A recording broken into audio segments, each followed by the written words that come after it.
Estimados amigos, tenemos para ustedes una gran conferencia.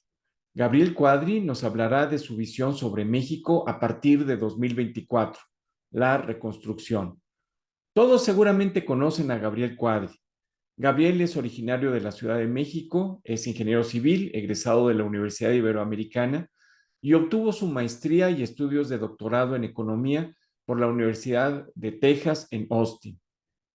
Gabriel ha tenido cargos muy importantes tanto en el sector privado como en el público. Fue presidente del Instituto Nacional de Ecología de 1994 a 1997. De 1998 a 2003 fue director general del Centro de Estudios del Sector Privado para el Desarrollo Sustentable del Consejo Coordinador Empresarial.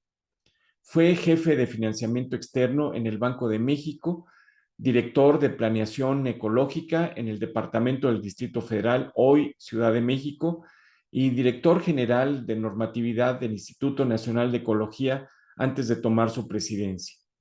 Desde 2002 ha sido secretario técnico de la Comisión Mexicana de Infraestructura Ambiental. Él ha sido director de Ecosecurities México. Fue director asociado de Sistemas Integrales de Gestión Ambiental y director de esa misma institución en el área de carbón, la cual se relaciona con el cambio climático y con los mercados internacionales de carbón. Ha participado como colaborador en diversos periódicos, revistas y medios electrónicos de comunicación. En el año 2010 obtuvo el premio alemán de periodismo Walter Reuter por sus artículos sobre cambio climático. En febrero de 2012, el partido Nueva Alianza lo postuló como precandidato único a la presidencia de México para el proceso electoral de 2012. Gabriel se afilió a la coalición Va por México, ganó las elecciones federales de 2021 como diputado federal por el Distrito 23 de Coyoacán en la Ciudad de México por el Partido Acción Nacional. El 4 de julio de 2023, Gabriel se registró como aspirante al cargo de responsable nacional para la construcción del Frente Amplio por México para posteriormente postularse a la candidatura presidencial de Va por México. Gabriel decidió salirse de la contienda por la candidatura presidencial del Frente Amplio por México el 13 de julio de 2023, pero continúa apoyando al grupo opositor al gobierno actual. Gabriel tiene muchas publicaciones, entre las cuales destacan Ordenamiento Ecológico del Territorio, Llave para la Gestión Integral del Medio Ambiente, Aguas residuales de la zona metropolitana de la Ciudad de México, impactos y perspectivas. Junto con Gabriel Durazo y Enrique Provencio, escribió Partidos Políticos y Medio Ambiente, Experiencias Internacionales y Perspectivas para México. Publicó Políticas Públicas, Sustentabilidad y Medio Ambiente. Ayudemos a defender el medio ambiente. Políticas y acciones de Editorial Trillas. Muchas gracias, Gabriel, por aceptar nuestra invitación. El tema de tu exposición es sumamente interesante. 2024, la reconstrucción nacional. Adelante, Gabriel. Al contrario, Jorge, gracias a ti, gracias al Clúster Mexicano de Energía. Y pues creo que vale la pena iniciar esta charla diciendo que México desgraciadamente nunca ha tenido un proyecto de nación compartido entre el gobierno y la población, entre las élites y la población, entre los partidos políticos y la población. El nacionalismo revolucionario y la sustitución de importaciones, pues fueron, desde luego, pues un proyecto generado desde el Estado, desde el gobierno del Partido Revolución Institucional, y que pues, rindió sus frutos importantes, hay que decirlo, por lo menos hasta los años 60 del siglo pasado. Después de los 12 años, que para algunos, en cierta forma, yo creo que no hay que ser tan tajantes, resultaron catastróficos, los 12 años de Luis Echeverría y de López Portillo. México cambió totalmente su orientación, su visión de país, su proyecto nacional, y se pues orientó hacia una economía abierta, competitiva, cada vez más integrada a los Estados Unidos y al resto del mundo. En los 80 México pues entró al GATT, se privatizaron se privatizó la banca, claro, que había sido nacionalizada por López Portillo, y hubo otras privatizaciones de muchas empresas y entidades que se habían ido acumulando en el fardo del gobierno en los años anteriores. Como sabemos, en 1994 se dio pues hay que llamarle, por lo que es, jugada maestra del gobierno de Salinas de Gortari, de promover el Tratado de Libre Comercio de América del Norte, en donde pues convenció al presidente Bush de la época y pues pareció pues un gran proyecto de integración en América del Norte, y lo fue verdaderamente. Afortunadamente, después el presidente Bill Clinton lo apoyó, el Congreso norteamericano lo apoyó y entró en vigor en 1994. Esto no solamente tuvo repercusiones comerciales, repercusiones de inversión entre México, Canadá y Estados Unidos, sino que también lo que hizo fue, digamos que cerrar, o como se dice en inglés, lock-in, o sea, lo que hizo fue asegurar una serie de reformas institucionales y de condiciones de desarrollo para el país en un proyecto liberal, en un proyecto de apertura, de competencia, en un proyecto de reforma institucional profunda, en un proyecto de crecimiento que pues intentaba hacer de México una potencia emergente ya desde aquellos años. Hay que decir que el Tratado de Libre Comercio de América del Norte fue un exitazo, fue un gran éxito. Todavía México sigue recibiendo y recibirá en el futuro los beneficios de esta iniciativa, que le han dado a México no solamente, como yo le decía, un enorme mercado para sus exportaciones, sino también ha sido pues una forma de asegurar reformas institucionales.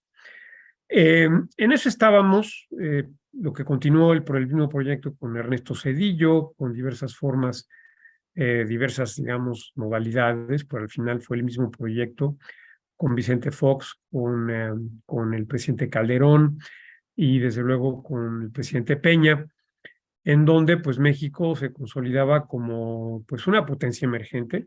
México llegó a ser la 12ª economía del mundo. Somos todavía la primera potencia exportadora de manufacturas de América Latina, incluyendo Brasil. México exporta más que todos los países de América Latina juntos.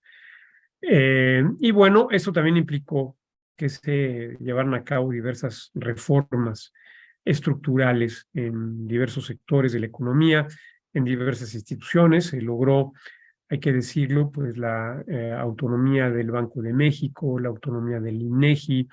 Se reformó en tiempos de Zedillo a la Suprema Corte de Justicia para hacerla verdaderamente un poder autónomo. Se creó la Comisión Nacional de Derechos Humanos. Se crearon una serie de instituciones fundamentales que tenían por objeto, pues, digamos que asegurar esta visión liberal, moderna de México, y de darle al país, pues, un proyecto de competitividad, no solamente a escala regional, sino a escala global. Eh, con el presidente Fox, y hay que decirlo, desde luego que con Salinas de Gortari, se inauguró la política social focalizada, destinada expresamente a reducir la pobreza extrema. Recordemos el Programa Nacional de Solidaridad, que fue pues el primer programa en México que estaba diseñado, aunque hay que decir que tuvo su antecedente con Luis Echeverría en el programa Coplamar. O sea, por eso yo decía que no todo lo que ocurrió con Echeverría fue necesariamente malo. Y bueno, el gobierno del presidente Salinas retomó esta iniciativa, la perfeccionó, la multiplicó, la reforzó, y pues México tuvo desde entonces una política social muy activa, y hay que decirlo, muy eficaz, que fue de solidaridad, progresa, prospera, etcétera, con diversas modalidades, pero que logró reducir la pobreza extrema en el país. Ahí están los datos del INEGI y los datos del Coneval para acreditarlo. Entonces, también hay que decirlo, desde a raíz del Tratado de Libre Comercio en México se crearon nuevas instituciones ambientales, se creó la Profepa, se creó el Instituto Nacional de Ecología.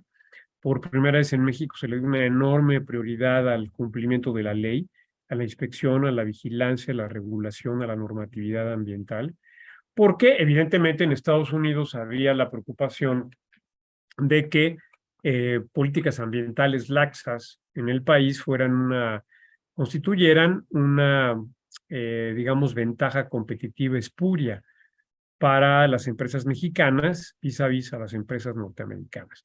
Pero el hecho real es que en México se desarrolló una activa y muy productiva política ambiental desde entonces, con la construcción de nuevas instituciones.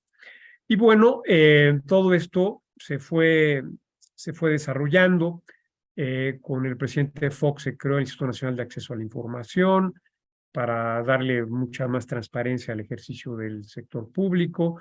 Se intentaron algunas reformas que no cuajaron porque Fox, hay que decirlo también, pues innecesariamente y de manera yo creo que poco sabia, decidió enfrentarse con el PRI en vez de tomarlo como aliado en la persecución de reformas estructurales, pero al fin y al cabo seguimos en el mismo proyecto.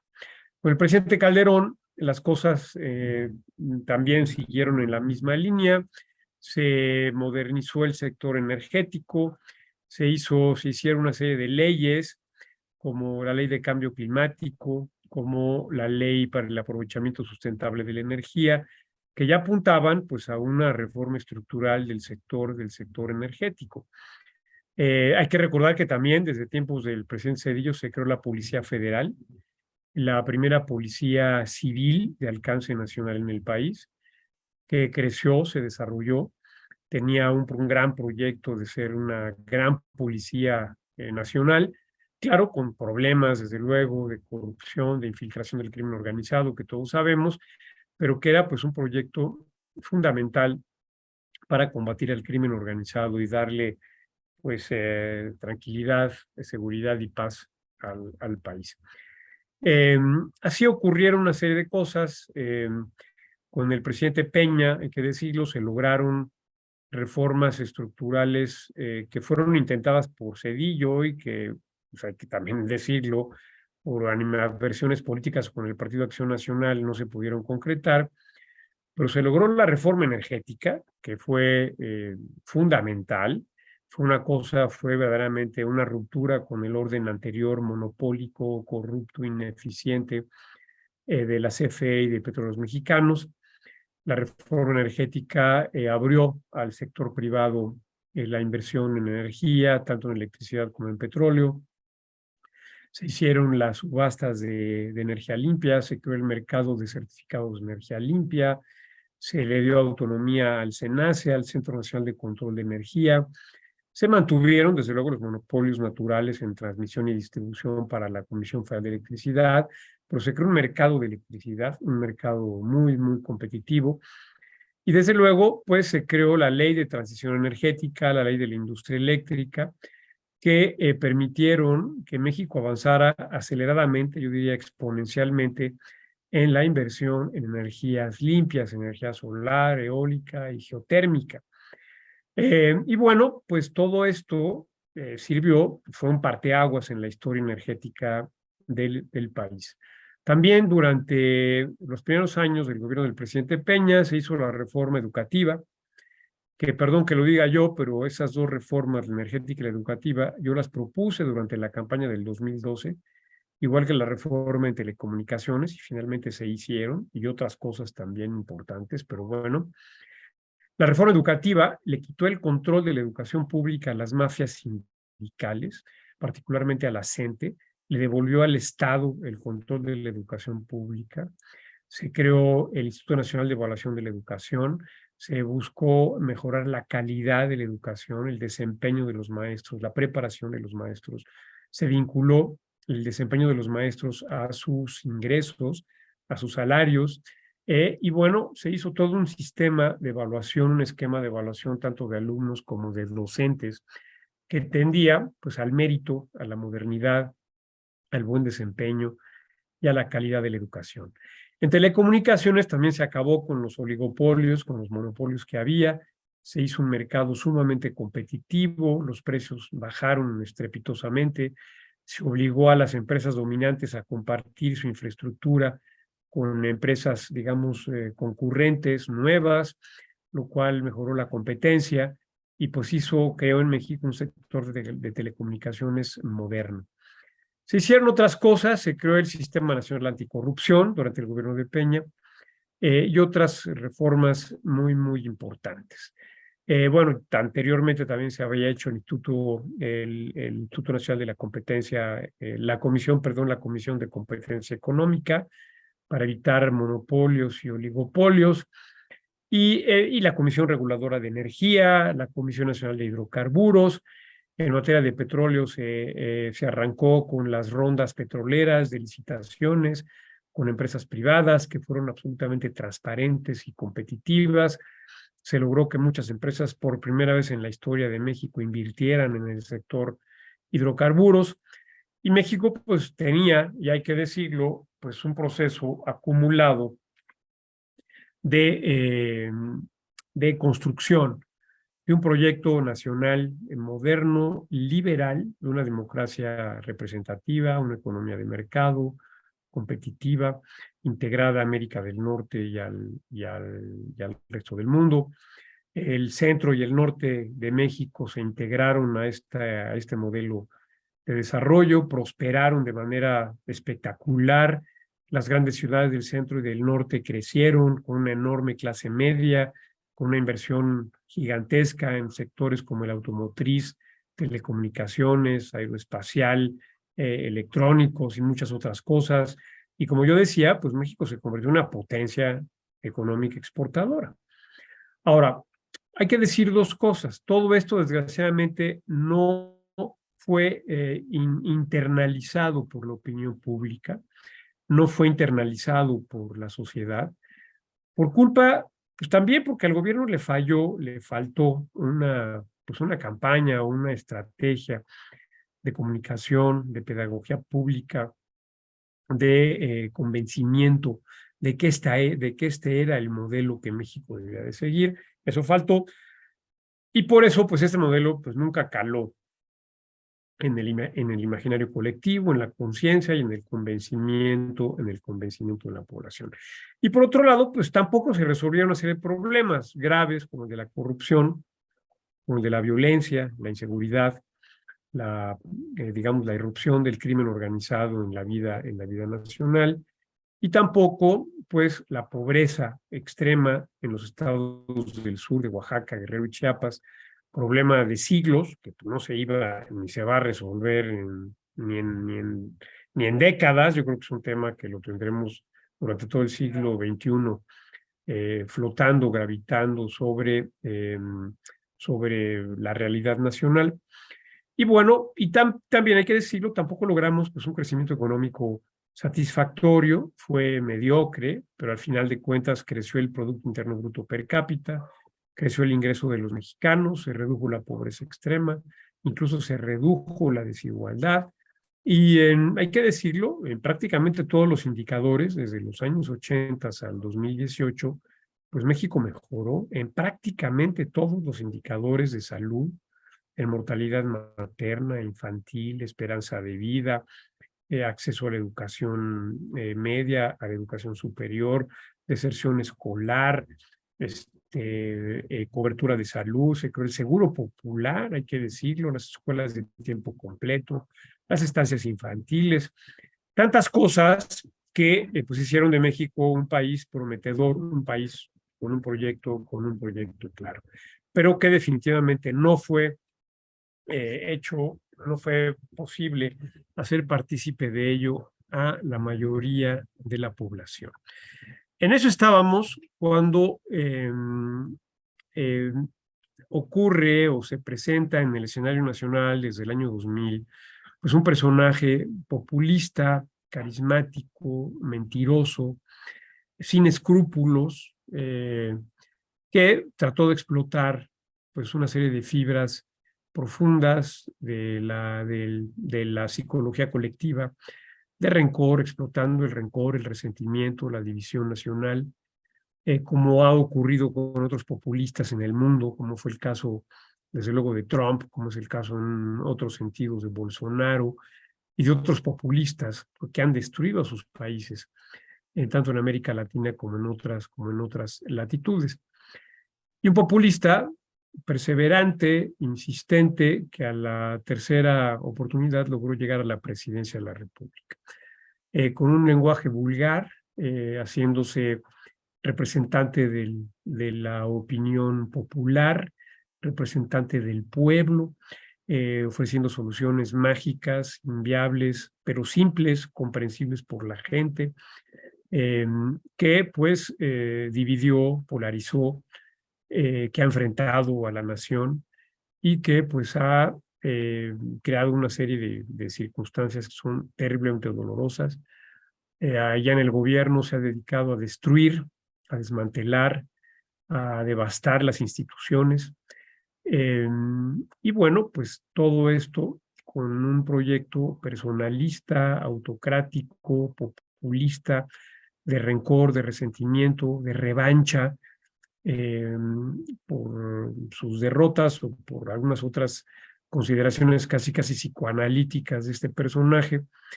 Y bueno, también, pues hay que decirlo, ha sido muy astuto, tiene una enorme astucia política para controlar, por un lado, para controlar la conversación pública, para imponer su agenda, para desviar la atención del fracaso de su gobierno, de un fracaso estrepitoso en prácticamente todos los ámbitos, en salud, en educación, en seguridad. Digo, no hace falta repetir las cifras: 180,000 muertos en lo que va de su gobierno, 110,000 desaparecidos, 30 millones de mexicanos sin cobertura de salud, destrucción de las escuelas de tiempo completo, acrecentamiento en los primeros años de la pobreza y otra serie de cosas.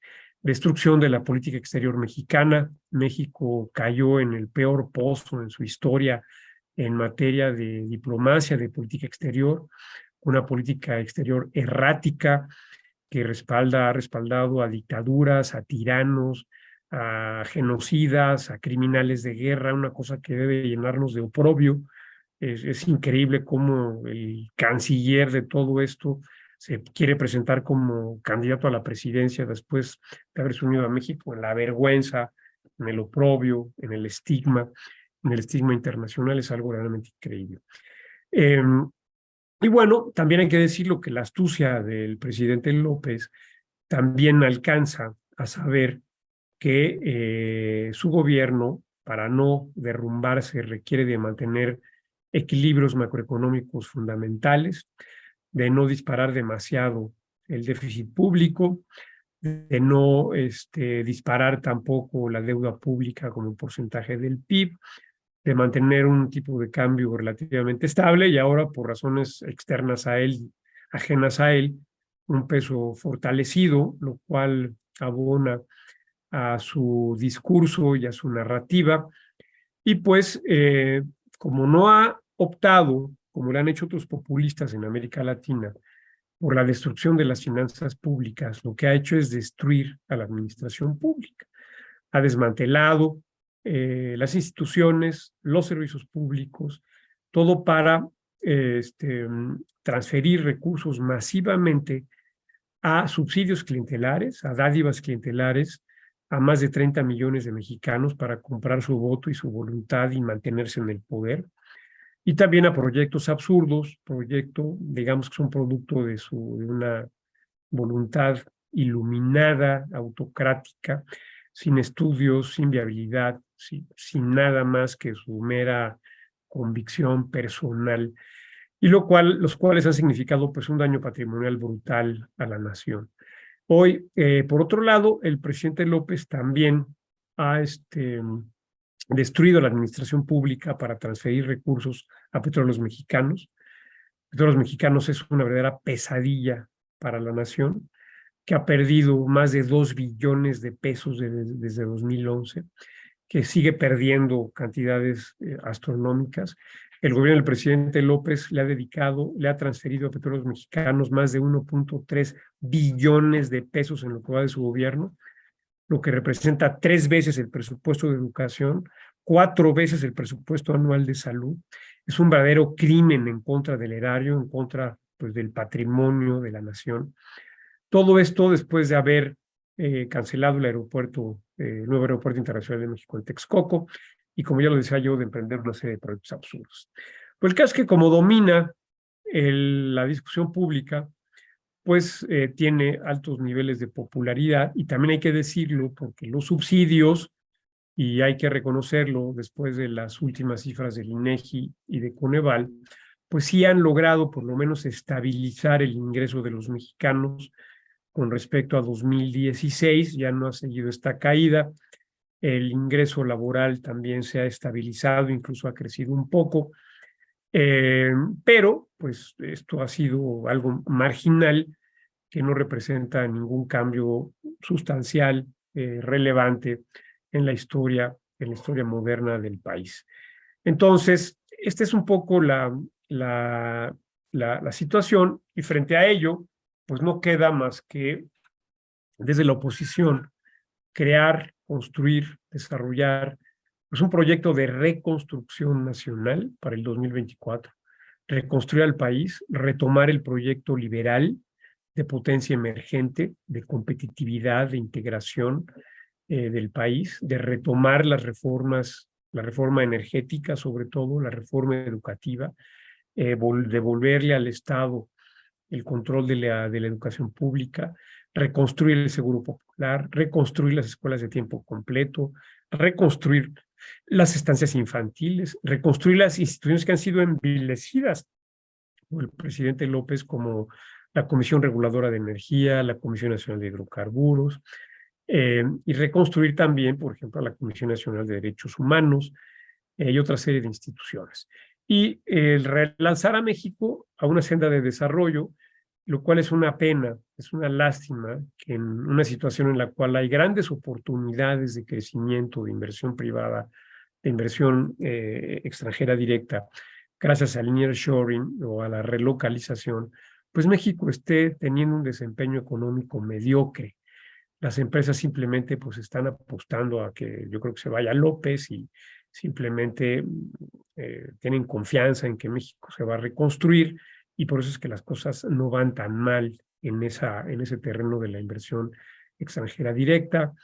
El peso se mantiene por remesas crecientes, en lo cual tiene que ver mucho el lavado de dinero del crimen organizado, y también, pues, por el fortalecimiento del peso, por todo este asunto del carry trade, donde empresas y fondos de inversión aprovechan, pues, bajas tasas de interés relativamente en Estados Unidos y en Europa para pedir empréstitos y luego colocar ese dinero en México a tasas más altas, lo cual pues, es un negocio redondo, sencillo, fácil y sin ningún tipo de riesgo.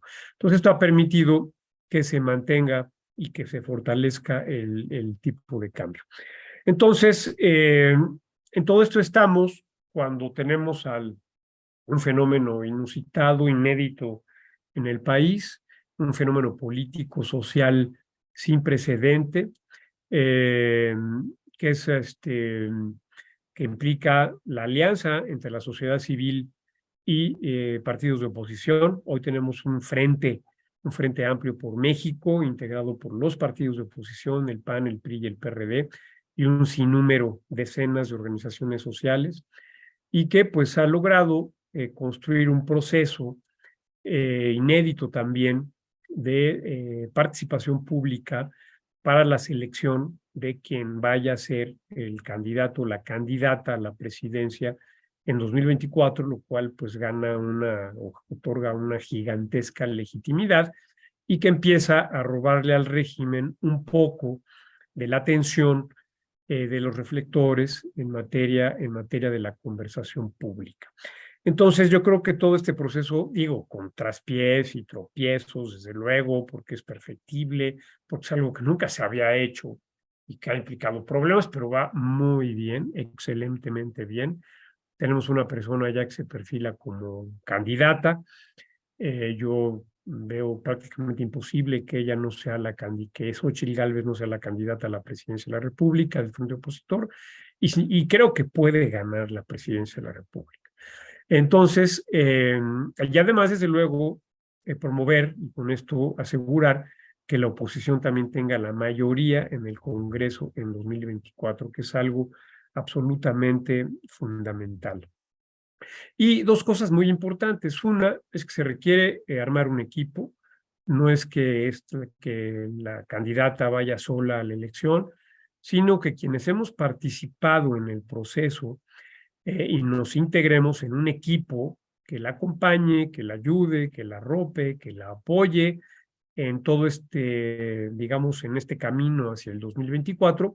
Y yo soy de la opinión que incluso debe ya de perfilarse pues un gabinete para el 2024 con las personas pues de mayor competencia, experiencia, probidad, para poder ofrecer pues un verdadero frente y un equipo pues imbatible hacia el 2024. Y para terminar, simplemente decirles, en todo este proceso, yo me inscribí como aspirante a todo ello y decidí declinar finalmente por varias razones. Una, porque creo que hay que sumar, que no hay que dividir la atención, que hay que apoyar a Xóchitl en este caso, se perfila como la puntera. Yo pensé que Santiago Krill iba a ser, digamos, el puntero, pero pues la vida da vueltas, hay cisnes negros, creo que Xóchitl es uno de los cisnes negros en la política mexicana, y pues en eso estamos. Y decliné también, y soy honesto, y lo digo ante ustedes, porque yo no tengo el dinero para poder montar una campaña para conseguir 150,000 firmas. Hicimos las cuentas y resultaba una cantidad que yo no tengo y que no puedo pagar y que tampoco pues era prudente ni racional gastar un dineral sabiendo que a la que hay que apoyar es a Xóchitl Gálvez. Entonces, en eso estamos y aquí termino y no sé si hay algunas preguntas o comentarios de su parte. Muchísimas gracias, Gabriel. Extraordinaria tu presentación. Creo que muchos de nosotros hemos aprendido en pocos minutos, ¿no? Todo lo que ha sido el desarrollo del país. Mire, en realidad tenemos muchas preguntas, pero a mí me gustaría muchísimo empezar con George Baker, que nos está viendo desde Houston, porque él en sí estamos haciendo un grupo de trabajo precisamente para analizar lo que se ha hecho, digamos, en este gobierno, lo que es fácil de cambiar para beneficio de México y lo que no es tan fácil de cambiar y lo que es imposible de cambiar. Entonces, Gabriel, tú y yo nos conocimos en una ocasión. Ni me acuerdo de cuál puesto hubieses tenido en este momento. Seguramente era en los 90 o sé yo. Total, muy impresionado por su recuento, tus conocimientos de los detalles institucionales. Yo pienso que pues soy informado, pero soy novato en comparación con tu memoria de las instituciones y programas y apreciaciones. Entonces, uno de los puntos que tocaste, tengo dudas. Una de ellos es la exportación, la capacidad de exportación de México. Tú dices que México exporta más que la suma de América Latina, pero yo tengo otra visión. Otra visión es que no sé cuánto porcentaje, cuánto es cosa de investigar, pero si hubiese datos de estas exportaciones son lo que decimos son intra-firm trading, o sea, Ford exporta a Ford. Y a ver, o sea, las exportaciones de México son de ahora de más de 50,000 millones de dólares de mercancías. Es una cantidad muy, muy importante. Ahora, que muchas o una buena parte pueden ser exportaciones intraempresa, pues es cierto, pero pues esto tampoco demerita a las exportaciones. Más bien es un tema de evaluación, de cómo las empresas valúan contablemente su comercio intraempresa. Si esto se evaluara de manera pues, más clara y transparente, quizás incluso el valor fuera mucho mayor de estas exportaciones. No lo sabemos. Bueno, yo por lo menos no lo sé. Pero bueno, no se puede negar que México es una superpotencia exportadora, que es la superpotencia exportadora de América Latina. Nadie exporta más manufacturas que México. Nadie absolutamente. Y como yo lo dije, ni toda América Latina junta exporta más que México. Manufacturas, sin contar desde luego las exportaciones de materias primas, de productos agrícolas y minerales que tiene Brasil, pero pues es otra situación, ¿no? Muchas gracias, Gabriel.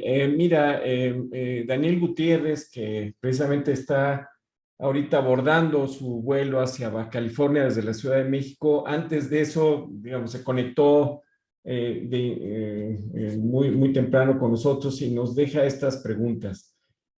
Si favorecerías algún instrumento tipo Pididegas para financiamiento para la transmisión y distribución de electricidad. Esa es la primera pregunta. Y la segunda dice, para la descarbonización necesitaremos fortalecer nuestra red muchísimo. ¿Qué harías tú en esos dos aspectos?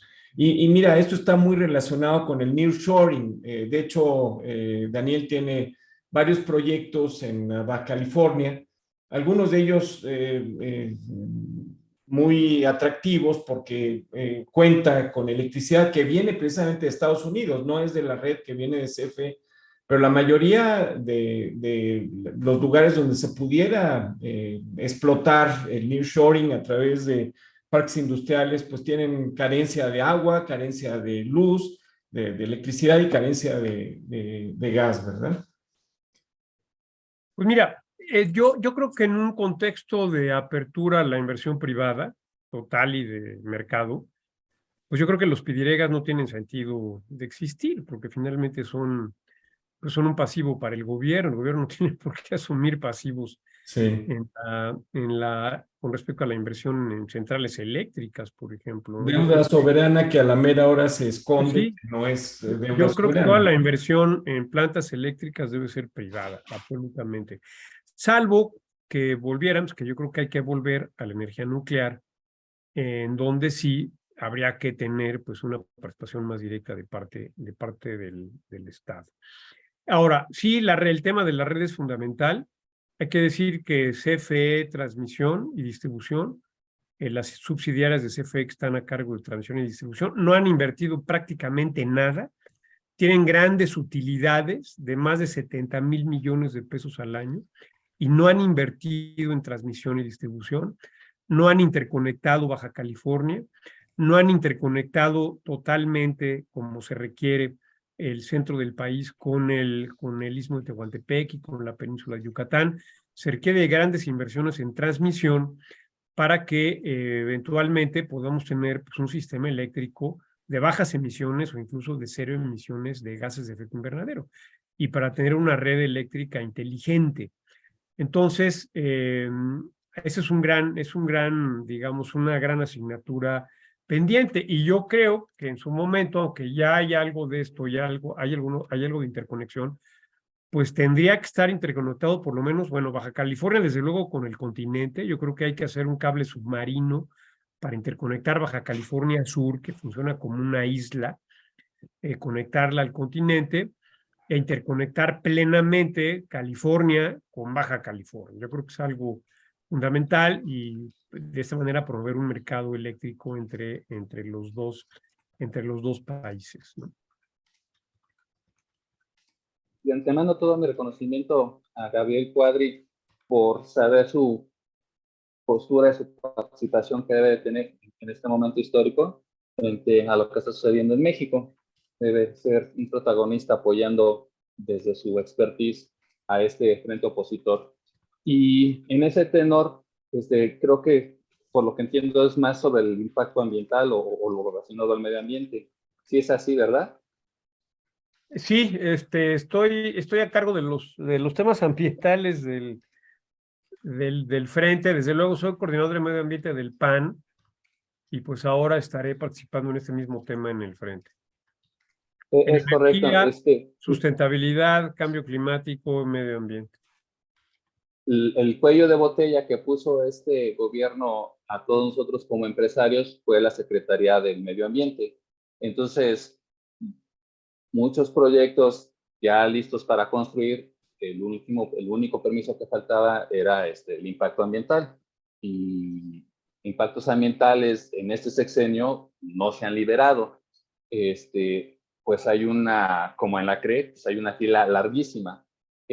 Ya que están hablando de reconstruir, ¿cómo sería ese proceso de reconstrucción de estas entidades de Secretaría de Medio Ambiente y de la Fundación Reguladora de Energía para liberar todos estos trámites, pero que es mucho trabajo, pero sin que se pase el que, principalmente en el medio ambiente, pues hay muchos proyectos que no se les puede dar el impacto ambiental, pues porque están mal, otros sí están bien. O sea, ¿cómo sería ese proceso para que se liberara, fuera todo más rápido, más ágil, pudiéramos empezar la construcción de esos grandes proyectos que teníamos en mente, o bueno, que ya se les invirtió millones de dólares y que están ahí parados, y pero que a su vez, pues no sea de que sea un pase por bola y que se construyan muchas cosas que no tienen por qué construirse porque sí afectan el ambiente. Pues mira, es que hay que reconstruir a la Semarnat y esto implica la contratación, la recontratación de expertos que han sido despedidos, la contratación de personal técnico, la ampliación de las capacidades analíticas de la Semarnat y regulatorias, particularmente en la Dirección General de Impacto Ambiental y Riesgo, porque solo así se puede procesar el enorme cúmulo de proyectos que están en la cola para ser revisados, para ser en su caso autorizados. Entonces es un tema de presupuesto, de personal, de eficiencia administrativa, de reconstrucción de una institución que ha sido desmantelada y en la cual han puesto a la cabeza pues, personas que no tienen ni la menor idea ni el menor interés y que no sabemos realmente qué hacen. Digo, es vergonzoso. Yo no sé a qué se dedica la secretaria de Medio Ambiente, ¿no? ¿Cuál es su trabajo? ¿Qué pretende? ¿Qué hace? Sobre todo con una secretaría desmantelada. Entonces, si está desmantelada, la Semarnat, pues es imposible que se procesen ese tipo de proyectos de una manera eficiente, insisto, y que se regulen adecuadamente, que se analicen, que los que no son viables, pues que se rechacen, que se aprueben de manera condicionada, que se impongan condicionantes, como es en toda evaluación de impacto ambiental, pero que se haga de manera expedita y transparente, que eso es algo absolutamente fundamental, porque esto es un cuello de botella para el desarrollo económico. Puede ser un cuello de botella que este gobierno lo está usando para frenar a la inversión privada, particularmente de las inversiones o empresas que no son fieles o leales al régimen. Otra pregunta, hablaste en tu conferencia de volver a liberar el mercado, no tenerlo tan forjado o completamente tocado como lo tiene este gobierno. Pero vaya, finalmente, cualquier etapa, en cualquier sexenio, los nombres que se le dan a los programas o a las situaciones son solo eso, nombres. Ninguno llega a ser tal cual lo que se puso en teoría a como es en la realidad, en la práctica. Y en el caso de liberar el mercado, bueno, ojalá y se pudiera hacer un totalmente mercado liberal o libre, sin ninguna atadura, pero eso, como está ahorita la situación en los empresarios mexicanos, a muchos los tronaría. Entonces sí se debe de poner ciertos amarres, ciertas candados dentro de ese mercado para que no sea totalmente libre, porque al final en un mercado totalmente libre, ahorita lo ganan las grandes empresas. Entonces, un mercado totalmente libre, los empresarios pequeños como nosotros o medianos, no tenemos nada que hacer contra Iberdrola, no tenemos que hacer nada que hacer contra Engie, cosas así, vaya. Pues mira, yo creo que la reforma energética del 2013 sí cumplió con su nombre y con su cometido absolutamente. Yo creo que fue un éxito rotundo esa reforma energética. y que hay que retomarla completita, otra vez, todo, volver a empezar con las subastas de energía eléctrica, con el mercado eléctrico mayorista, con el despacho eléctrico por mérito económico, en fin, todo lo fundamental, ¿no? Con los suministradores de energía, con competencia, pues hay que hacerlo. Estimado, Ajá. estimado Gabriel, disculpa que disienta y precisamente porque mi empresa es mediana y sí es un participante del mercado y pues sí he sido de los que más pérdidas he tenido, pero de verdad que como todo es perfectible y sí es muy buena la reforma energética, también así que muchos como yo pudimos entrar a ese mercado, pero si sigue así sin ciertas restricciones para los grandes, está hecho para que los pequeños no avancemos. O sea, No, a ver, por ejemplo, yo creo que hay que promover la generación distribuida. De hecho, este periodo de sesiones, el que viene, voy a proponer en la Cámara que se modifique la ley de la industria eléctrica para que se considere energía distribuida hasta 2 megawatts y de esta manera pues las empresas puedan invertir en techos solares, incluso en energía eólica. Es correcto. ¿No? Ese es uno de los Bueno, puntos pues a los que de eso se trata, porque tampoco se trata de cerrar el mercado o de dar privilegios o ser proteccionista. O sea, si queremos competencia, pues que haya competencia, ¿no? Es correcto y sobre todo, reitero, una empresa que pueda representar en el mercado más del 20%, por el simple hecho de sus números puede poner los precios en el mercado de la energía. Entonces, por eso hay que retomar por eso hay que retomar las subastas. Hay que retomar las subastas de energía limpia. O sea, y por eso implica, ya lo dije, hay que retomar toda la reforma energética del 2013. Y agregarle... Y empezar por las subastas, y de esta manera es correcto. Competitivo y transparente, ¿no? Es correcto, y agregarle un poquito más de candaditos. Ampliar la generación distribuida, yo digo que hasta 2 megawatts, para que no se necesite permiso de la CRE y que muchas empresas puedan instalar sistemas solares fotovoltaicos y baterías, incluso hasta independizarse de la red, ¿no? Y de la Comisión Federal de Electricidad. Sí, claro. Y pues estamos en la misma frecuencia. Pues muchas gracias por tus comentarios. Gracias, Leandro, y mucha suerte. Sabemos que has batallado muchísimo, sobre todo en este sexenio, para hacer proyectos de energía. Precisamente hay una pregunta relacionada con este tema. Yo lo veo en una situación un poquito pesimista, pero dicen, oye, ¿cómo se puede...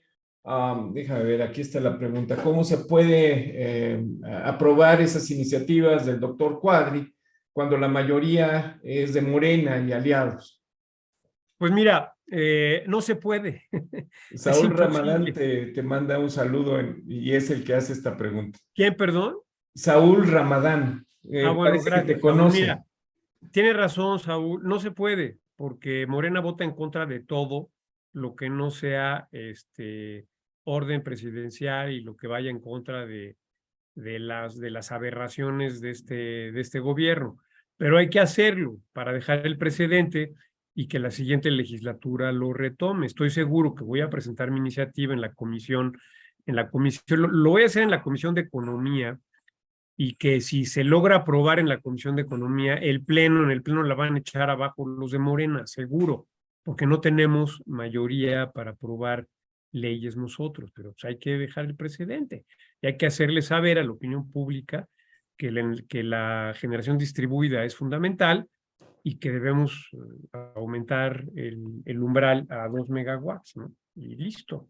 Es tan importante votar para un presidente, es decir, para tener un presidente de coalición, que creo que es lo más sano, pero también es muy importante votar por un Congreso que esté balanceado, ¿no? Es decir, para que no pase lo que tú estás diciendo.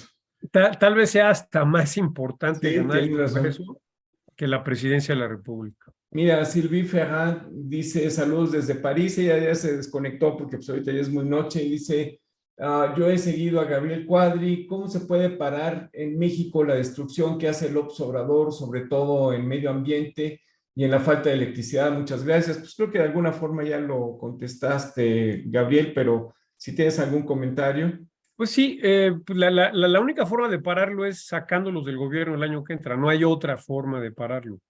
Y menos ahora que está militarizado al país, el país, y que López ha dado pues un golpe militar gradual y suave, y donde los militares ahora pues se les premia y se les entregan negocios, contratos, proyectos para comprarlos y para corromperlos. Hay que preguntarnos por qué López quiere corromper al ejército, por qué quiere comprarlo. Y la respuesta puede ser terrible, ¿eh?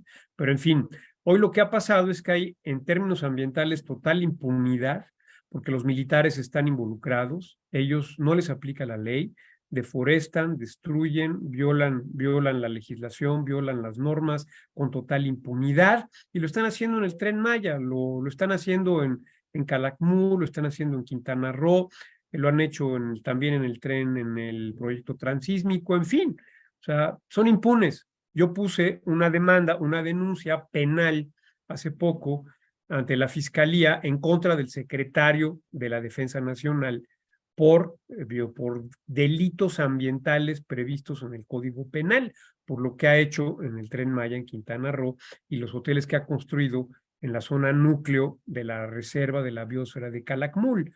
Y pues, obviamente no ha pasado ni pasará nada, pero una vez que ganemos el próximo año, esperemos que sí pase algo, ¿no?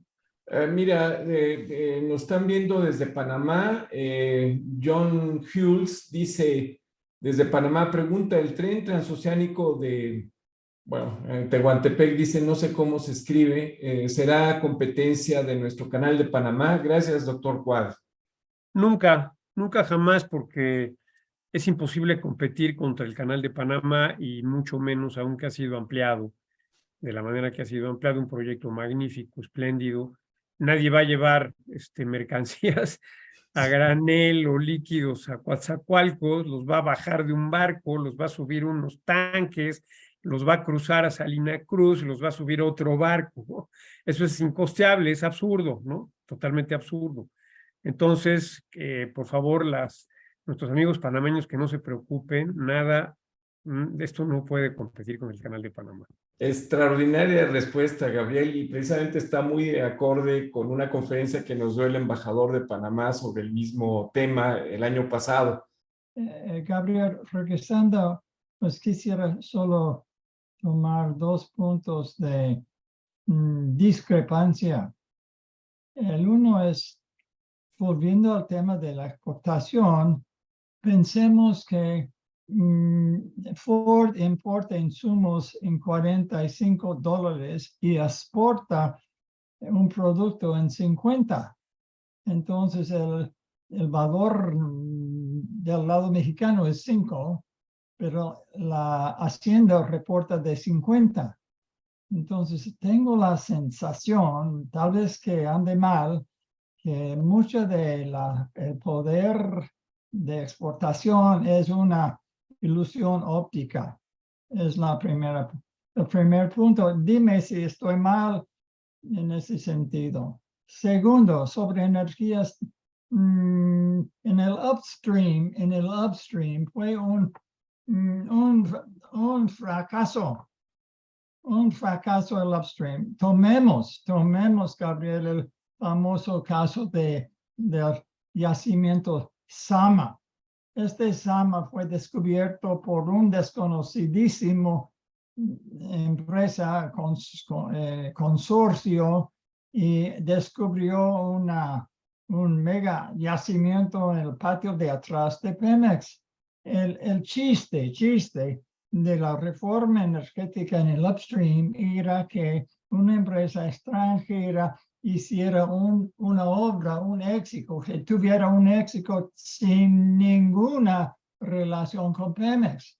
¿Y qué pasó? Pues, el día siguiente Pemex dice que, pues, yo tengo una parte de tu descubrimiento, y luego se doblan las manos la CNH y otorga a Pemex una parte, y luego la Secretaría, que es un conflicto tremendo de interés, siendo la cabeza del sector y al mismo tiempo el chairman del consejo de administración con un conflicto de interés deja asigna a Pemex la mitad del yacimiento con el papel de operador, así apropiando no solo el valor del yacimiento, sino el corazón moral, económica, ideológica de la reforma energética. Entonces estoy yo con cara muy larga, y en vez de volver a arrancar, yo diría que hay que sacar papel blanco y empecé de nuevo, a menos en el upstream. A ver, dos cosas, George. Una, sí, desde luego que hay todo este tema de la evaluación de las exportaciones y de los precios imputables a las exportaciones, que a veces no tienen mucho que ver con el valor agregado en el país exportador. Pero lo que no podemos negar, pues, es que México es una potencia exportadora, que hay toda una plataforma de exportación brutal, que es el corazón económico del país, y que ciudades y estados enteros de México pues han prosperado y viven de esto, y que no hay nadie en América Latina que exporte más que México. Eso es un hecho real, independientemente de cómo evaluemos las exportaciones. El caso de Zama, perdón, por esto no es culpa de la reforma energética, es culpa de López, es culpa de la contrarreforma energética. El caso de Zama es una confiscación, es un ultraje a los derechos de propiedad. Entonces, bueno, pero eso nos, o sea, por eso hay que retomar la reforma energética, y yo soy de la opinión que a Pemex hay que liquidarlo y venderlo. Sí. Pemex es una pesadilla para el país. México pierde mucho dinero con Pemex. Lo mejor sería que toda la exploración y explotación le hicieran empresas privadas, y México simplemente se quedara con las regalías y los impuestos. México no tiene por qué gastar un centavo en ese tipo de cosas. Y las refinerías hay que venderlas porque pierden dinero, o cerrarlas. Pemex tiene que desaparecer. Pemex no tiene remedio. Pemex nunca va a ser como Petrobras, ni como Equinor, ni como Saudi Aramco. Nunca va a ser como ellas. Ya no fue. Y además tenemos que pensar en la transición energética, en un mundo de cero emisiones de gases de efecto invernadero, y en dejar atrás el petróleo. Ya, no estar. Por eso yo soy de la idea que hay que vender Pemex. Si se puede, si no, pues hay que liquidarlo. Hay que sanearlo porque tiene un pasivo laboral brutal de 1.3 billones de pesos, ¿no? Que son pues, algo así como 600,000, como 600 mil millones 600 mil millones de dólares, ¿no? Entonces, bueno, sí. es increíble. No. Es 1.3 billones de pesos, son 60,000 millones de dólares, ¿no? Sí, al revés, claro. Y tiene una deuda de 108,000 millones de dólares. Entonces, Pemex no tiene remedio, ¿no? Ni en términos financieros, ni en términos energéticos, ni en términos ambientales. Lo que está haciendo Pemex ambientalmente es una barbaridad. En fin, a Pemex hay que venderlo. Gabriel, una pregunta que está relacionada con esto. ¿Cómo ves tú lo que sucedió precisamente con Luz y Fuerza? Es decir, se tuvieron negociaciones con el sindicato, esas negociaciones pues hicieron muy ricos a mucha gente del sindicato. Claro. Es decir, ¿cuál sería, cómo pensarías que se es pudiera... vil corrupción, Jorge, vil corrupción política pues y económica, en donde el gobierno, donde el presidente López está retribuyendo a sus aliados el haberlo ayudado a llegar al poder, y por eso les está entregando pensiones vitalicias millonarias, y está saqueando a las finanzas públicas para pagarles. Lo mismo que se hizo con el SUTERN que hizo Bartlett, que es volver a bajar la edad de jubilación, y con eso pues aumentó enormemente el pasivo laboral de la Comisión Federal de Electricidad. O sea, es corrupción, una corrupción a una escala astronómica que no conocíamos en México, que además es un saqueo patrimonial, un daño patrimonial brutal al país, ¿no? Exactamente, tienes toda la razón. Tal vez el punto sería cómo instrumentar esto, porque pues, evidentemente el sindicato de Pemex es muy fuerte, O sí, ¿Cómo es un se problema podía político negociar muy algo así? complicado. Porque me parece que la negociación que se hizo con el Sindicato Mexicano de Electricistas en Luz y Fuerza, pues no fue precisamente lo más adecuado, ¿no? Aunque No, por otro lado parece que no había otro remedio. Pero ¿cuál es tu opinión acerca de esto, Gabriel? pues que qué bueno que se extinguió Luz y Fuerza. Sí, sí, seguro. Creo que lo que le faltó fuerza fue al Estado para poner en orden al sindicato, ¿no? Básicamente fue eso, ¿no? Bueno, el sindicato existe Sí, y sí, sigue se ha hecho existiendo, de algunos lugares sigue importantes extorsionando e incluso se le han dado proyectos, se le han dado rentas, como el caso desde la presa de Necaxa, de Necaxa, sí. asociado con una empresa portuguesa que se llama Mota Engil, y el ESME pues sigue, perdón que lo diga, mamando del Estado también ahora desde la presa de Necaxa y con las pensiones millonarias que les ha dado el presidente López, ¿no? Pues ahí está, eso es corrupción brutal, ¿no? El Brutal. problema es que no solamente es en el sector energético, si ves el educativo, pues es lo mismo, la educación En está en manos del educativo con la sindicato. CENTE es exactamente lo mismo. López le entregó el sistema educativo a la CENTE como gratificación por haberlo apoyado para llegar a la presidencia. Sí, A pero una mira, mafia, una verdadera mafia que tiene a Oaxaca, a Chiapas y a Guerrero en el peor de los atrasos, con la peor educación y que es culpable en buena medida de la pobreza extrema y redenta de esos estados y de la pésima calidad de la educación que hay en esos estados del sur. Y que, por cierto, lo voy a decir, la población es cómplice, porque los padres de familia y la gente es cómplice de la gente, ¿no? Entonces, bueno, pues que ahora sí que, perdón que lo diga, pero con su pan se lo coma, ¿no? sí, el problema es que, mira, entendemos esa situación, ver posibilidades de mejora, pues solamente poniendo ciertos parches, porque meterse con todos esos sindicatos, pues sí armarías, Jorge, ya se hizo. ajá. Una vez se puede volver a hacer. Lo que se requiere es inteligencia, se requiere estrategia, fuerza, decisión, asertividad e imponer la legalidad, el orden, el Estado de Derecho y el interés nacional. Melanie Palomar desde Guadalajara dice, ¿el superpeso es en beneficio de México? Yo creo que no, perdemos competitividad. Absolutamente, pues eso le quita competitividad a las exportaciones mexicanas, ¿no? Absolutamente. Sí, pero por otro lado, Así, pues no es ningún orgullo, ninguna cuestión que en realidad López Obrador tenga algo que ver, porque pues eso es no, básicamente por dos motivos, como tú bien dices, las remesas que está relacionada con el lavado de dinero y los grandes intereses que hay de parte del Banco de México. sí, que el Em, Banco de México le da gusto a López, con altas tasas de interés para mantener el peso fuerte, ¿no? sí. Básicamente. Y ya han salido muchos propaganda en ese sentido. Mario Delgado lo ha difundido muchísimo, como si eso fuera una ventaja económica para México. Cristian Saloma nos dice, pregunta al doctor Cuadri si él formaría parte del gobierno de coalición y qué cargo le gustaría tener. Pues sí me gustaría y me encantaría ser secretario de Medio Ambiente, secretario de Seguridad. ¿Por qué no de energía, hombre? Tú tienes el coraje y el Sí, valor para... pero desde Semarnat puedes influir en la política energética vía la política de cambio climático, No, yo, ¿no? yo creo que se necesita una mano fuerte para poner en su lugar a los sindicatos que tanto han fastidiado a nuestro país y creo que tú tienes el carácter, ¿no? Vaya que te has metido en broncas, pero con valor y con la cara así de frente los has enfrentado realmente, ¿no? Pues mira, lo que se requiere además de todo es una política industrial. México necesita política industrial, ¿no? Necesita promover inversión extranjera directa en ciertos sectores. Y aquí yo creo que, por ejemplo, hay que hacer algunas cosas importantes con los programas sociales, que hoy son una danza de corrupción, de clientelismo, de dádivas, de opacidad, de falta de reglas de operación y de corrupción política.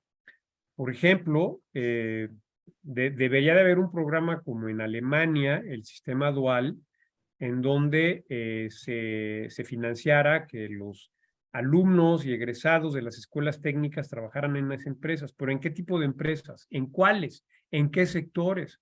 Se requiere una política industrial. Necesitamos una política industrial para electrificar rápidamente el parque vehicular, para hacer de México una plataforma de manufactura de autos eléctricos, de baterías, echar atrás esa estupidez de haber nacionalizado el litio, que ya estaba nacionalizado, para permitir que México empiece a producir litio.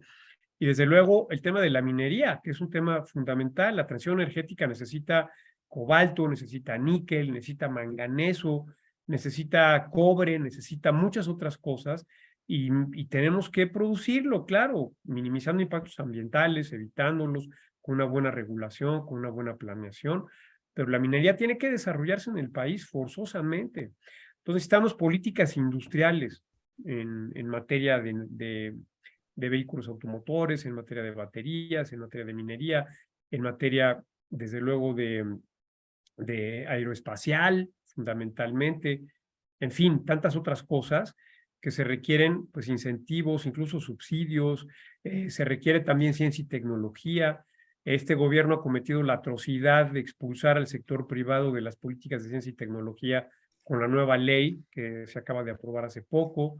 Hay que echar abajo esa ley, recuperar la legislación anterior, hacer alianzas tecnológicas y de ciencia y de investigación entre el gobierno, las universidades, los centros públicos de investigación y las empresas privadas en los temas prioritarios de la agenda nacional, en fin, tantas cosas. Pero sí se requiere una política industrial, se requiere una Secretaría de Economía que funcione, no como lo que tenemos hoy en día, que es una verdadera caricatura, ¿no? Bueno, y empresarios también que pues tengan más Sí, valor de enfrentarse a pero esos los hay, lo que está pasando, ¿no? esos los hay y los va a haber cada vez más, incluso a pesar de nosotros, incluso a pesar del gobierno, ¿no?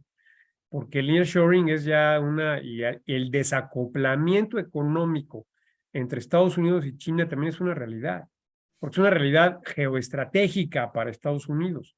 Entonces, es inevitable que México se convierta en la nueva plataforma de manufactura para los Estados Unidos y yo diría que para el resto del mundo incluso, ¿no? Comentario, Manuel Borroya dice, es un especialista en neuropsicología y dice que, bueno, se tuvo que desconectar, pero que si crees que la neurociencia pudiera ayudar para hacer equipos eficientes de trabajo. Creo que es una pregunta muy amplia. Y mira, te voy a hacer una pregunta que yo Pues mira, yo creo que serviría mucho para evitar que lleguen al poder psicópatas como ahora, ¿no? Bueno, eso lo la neurociencia, eso lo propusimos con Guadalupe Acosta Naranjo y pues nos votó.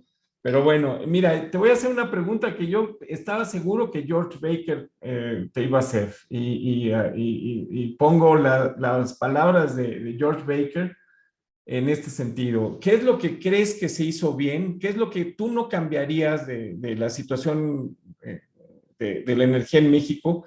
¿Qué es lo que crees que sería fácil de cambiar? ¿Qué crees tú que sería muy difícil y qué crees tú que sería imposible? Y tal vez, si no hubiera algún comentario más y agradeciéndote muchísimo, tal vez con esto pudiéramos terminar esta extraordinaria conferencia agradeciéndote muchísimo, Gabriel. Gracias, Urre. Pues mira, imposibles no hay. Difícil, sería muy difícil cumplir con el objetivo de llegar al 2050 con 0 emisiones netas de gases de efecto invernadero, pero hay que buscarlo. Necesitamos una política industrial de descarbonización. El Acuerdo de París de plano no se va a lograr, México no va a llegar. No, el gobierno mexicano lo está pisoteando. Simplemente ya no cumplimos el 35% de energía limpia el año que entra. El gobierno simplemente pisotea el Acuerdo de París y la Ley de Cambio Climático. Y por lo demás, yo creo que es relativamente fácil retomar la reforma energética del 2013 y darle para adelante y potenciarla y recargarla, hacerla nuevamente, digo, pues, recargada. Por ejemplo, aumentando los porcentajes de obligación de energía limpia para las empresas, potenciando el mercado de certificados de energía limpia, recargando también las subastas de energía limpia, transformando la red eléctrica, invirtiendo en transmisión, en distribución, en almacenamiento de energía, en centrales de baterías, en centrales hidroeléctricas reversibles, en interconexión con Estados Unidos, y me parece que con Centroamérica también habría que hacerlo. En fin, todo eso se puede hacer, ¿no? Entonces, yo creo que no hay imposibles, hay cosas difíciles, y lo fácil es, ahí está la reforma energética, hay que desempolvarla, ponerla otra vez, resucitarla y echarla para adelante. ¿Qué se necesitaría en sí para esto? ¿Una mayoría simple? O No, pues un poder ejecutivo visionario, responsable, patriota, inteligente. Pues necesitamos, o sea, sí necesitamos una presidencia de la República para poder emprender este tipo de cosas y desde luego al Congreso para hacer recuperar todo lo que destruyó este gobierno y mejorar cosas que había que mejorar de todas formas y pues resolver problemas que no se habían resuelto antes, que ya lo comenté, pero sí urge ganar y sacar al populismo de este gobierno, el populismo corrupto, inepto, traidor, polarizante, que ha sufrido México en este sentido. Mediocre e ignorante, ¿no? Mediocre e ignorante, y desde luego, pues conservar algunas cosas, mejorándolas, por ejemplo, las pensiones a adultos mayores, pues hay que conservar, aunque no son invención de López, vienen desde tiempos de Fox. Hay que mejorarlas, hay que darles un mecanismo viable de financiamiento, porque no tienen viabilidad a largo plazo esas pensiones, hay que dárselo para darle certeza. Hay que facilitarle a los adultos mayores cobrar su pensión en la banca comercial, en cualquier cuenta, acabar con el famoso Banco de Bienestar, que es un negocio de los militares también. En fin, ¿no? Transformar el subsidio dadivoso y clientelar de jóvenes construyendo futuro por un sistema dual como el que hay en Alemania, acabar con Sembrando Vida, que es una deforestación brutal, y transformarlo en un programa de restauración de la biodiversidad y de captura de carbono en ecosistemas forestales en México. En fin, todo eso hay que hacerlo. Yo creo que se puede hacer, es fácil, ¿no? Pero no es difícil. Es fácil, pero uno de los graves problemas que tenemos es de que la gente no está informada de esto. Mira, nosotros en el clúster hemos invitado a muchísima gente a las conferencias. Algunas de ellas, pues, no, es decir, no participan tratando de hacer caricaturas para que los niños se interesaran, etcétera. Pero sí creo que falta muchísima información. Y Melanie Palomar me acaba de mandar un mensaje que todavía no he subido en el chat, pero me dice, oye, Gabriel, ¿no tendrías tú tiempo para tener tu canal de YouTube y de alguna forma dar plática, así como lo hace Macario Schettini? Sí, sí lo quiero hacer. La verdad es que no he manejado bien mis redes sociales. Lo tengo que hacer, es un pendiente, es una asignatura pendiente. Sí, y sí lo voy a hacer. Pues yo creo que es el momento, porque la gente seguirá Sí. apoyando a López Obrador, porque si ve algo en la televisión, pues son las mañaneras, no tiene el tiempo para analizar lo que es la verdad de lo que estamos Sí lo voy a viendo. hacer, porque estoy en eso. Lo voy a hacer. Muy bien, pues algún comentario final de alguno de ustedes, Oscar, George. Oye, Bueno, pues, Gabriel, pues te muchas agradecemos. gracias, Jorge, muchas gracias a todos. A ver, George, Gabriel. adelante. Gabriel, una de las pesadillas en la plaza pública es el cardenismo. ¿Cómo sacarías tú el cardenismo de la plaza pública de la República? Pues con educación, con persuasión, con publicidad, con divulgación, hay que hacerle ver a la gente que haber hecho un monopolio petrolero pues, fue una estupidez, ¿no? A lo mejor tuvo una explicación, una justificación en el umbral de la Segunda Guerra Mundial, pero pues no más. Pues yo creo que es eso, o sea, ha faltado compartir y convencer a la gente, ya lo dije desde el principio, en que México necesita un proyecto liberal, moderno, de prosperidad y de sustentabilidad. Y eso pues hay que hacerlo, ¿no? Gracias, Gabriel. Muchísimas gracias, Gabriel. Y mira, desde luego la plataforma de nosotros, si gustas hacer cápsulas de 1 minuto o 5 minutos, lo que sea, pues bienvenido aquí en la plataforma de Cluster. Muchísimas gracias. Gracias, a Jorge, todos. gracias a todos, un gustazo. Chao.